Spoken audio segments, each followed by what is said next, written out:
Hello guys, this is Swati. आज मैं बात करने वाली हूँ मूवी नीरू के बारे में, जिसे आप डिज्नी हॉटस्टार पर देख सकते हैं। ये लगभग 2.5 घंटे लंबी मूवी है। ये ओरिजिनल में मलयालम लैंग्वेज की मूवी है, बट इसकी हिंदी डबिंग अवेलेबल है, जो कि मेरे हिसाब से अच्छी खासी है। गोर यहाँ पर नहीं है, अडल्ट सीन्स और वायलेंस माइल्ड है, प्रोफैनिटी थोड़ी ज़्यादा है। That's why I would recommend this movie only for adult. साथ ही इस मूवी की थीम कुछ ऐसी है कि ये बच्चों और टीनेजर्स के लिए सूटेबल है भी नहीं। नीरू एक पावरफुल मूवी है जो कि एक ब्लाइंड लड़की के अगेंस्ट हुए ब्रूटल असॉल्ट को दिखाती है, जहां पर वो लड़की कल्प्रिट को पॉइंट आउट भी कर देती है इन हर ओन वे। लेकिन क्या इतने सबूत कोर्ट में काफ़ी हैं उस इंसान को मुजरिम साबित करने के लिए, जबकि दोनों ही पार्टीज के पास बराबर का हक होता है कि वो अपनी बात को रख सकते हैं। वो कोर्ट रूम जहाँ पर कई पैतरों को फेंक कर गवाहों को कंफ्यूज किया जा सकता है, उनके मुंह से अपने मन की बात निकलवाई जा सकती है, बस येस या नो में आंसर्स को कन्वर्ट किया जा सकता है, उन्हें ओपन एंडेड नहीं रखा जाए और सच को भी शक की पैनी निगाहों से देखा जाता है। इस मूवी की टेक्निकल डिटेलिंग्स देखकर आप मेस्मराइज हो जाएंगे, बहुत ही इंप्रेसिव हैं, जहां पर हमें ये समझ में आता है कि हमारे कॉम्प्लेक्स लीगल सिस्टम में जस्टिस पाना उतना भी आसान नहीं है, भले केस कितना ही क्लियर क्यों ना हो। This is not just a court room drama, ये कहानी है रेजिलियंस की, फाइंडिंग योर वॉइस की, ट्रुथ की। कोर्ट रूम ड्रामा वाला पोर्शन कटिंग एज है, शेयर ब्रिलियंस आपको दिखेगी आर्ग्यूमेंट्स में एंड काउंटर आर्ग्यूमेंट्स में। मोहनलाल सर का काम बहुत ही ज़्यादा बेहतरीन था। बाकी पूरी मूवी के साथ मेरा क्या एक्सपीरियंस है ये मैं आपसे शेयर करती हूँ, और आप डिसाइड करेंगे कि आपको ये मूवी देखनी चाहिए या नहीं देखनी चाहिए। सिर्फ अगर आपने आए हैं देन प्लीज सब्सक्राइब।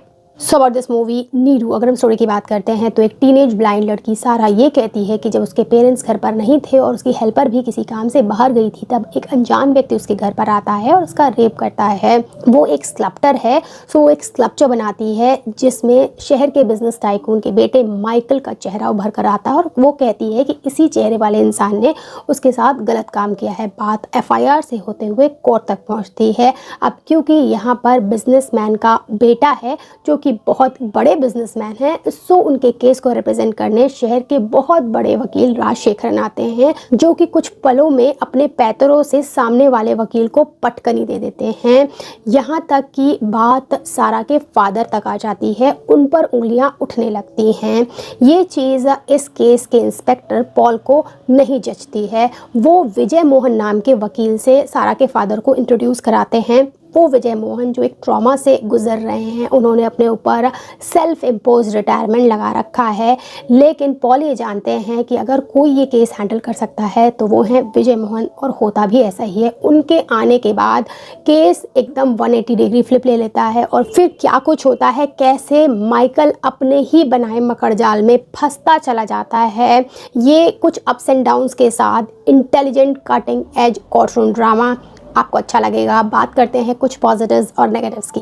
जो सबसे बड़ा और पहला पॉजिटिव मुझे इस मूवी का लगा है वो है इसका थ्रिल फैक्टर। भले ये मूवी सेंसिटिव थीम पर बनी हो, लेकिन यहाँ पर कोर्ट रूम में जो कुछ भी होता है वो थ्रिल फैक्टर को टॉप नॉच कर देता है। आप एज ऑफ द सीट पर बैठकर ये सोचते रहेंगे कि आखिर अगला पैतरा वकील क्या लेने वाले हैं अपने मुवक्किलों को बचाने के लिए। क्या वाकई न्याय मिलेगा या फिर जो झूठ है उसकी जीत हो जाएगी, ये आपको एंड तक पता चलने वाला नहीं है। सेकेंड पॉजिटिव, बढ़िया स्क्रीन प्ले। इस तरीके की कहानियां हम पहले भी देख चुके हैं, लेकिन जिस तरीके से नॉन क्रोनोलॉजिकल ऑर्डर में इवेंट्स को प्रेजेंट किया गया है, वो उसमें ट्विस्ट एंड टर्न्स ऐड करते हैं। हम ये जानना चाहते हैं कि आखिर आगे क्या होगा। साथ ही इमोशन और थ्रिल को भी परफेक्ट बैलेंस में रखा गया है यहाँ पर, जिसकी वजह से आपको स्क्रीन प्ले अच्छा लगता है देखने में। अब अगर ड्रॉबैक की बात करें तो जो पहला नेगेटिव है, यहाँ पर लगभग 20 से 30 मिनट्स भूमिका बांधने में वेस्ट किए गए हैं। कहानी हार्ड हिटिंग पंची स्ट्रेट हो सकती थी, इमोशंस भी इंटैक्ट रहते तो थोड़ा स्ट्रेची लगती है for sure. Second negative, director का विजन कहीं कहीं पर बहुत क्लियर नहीं था।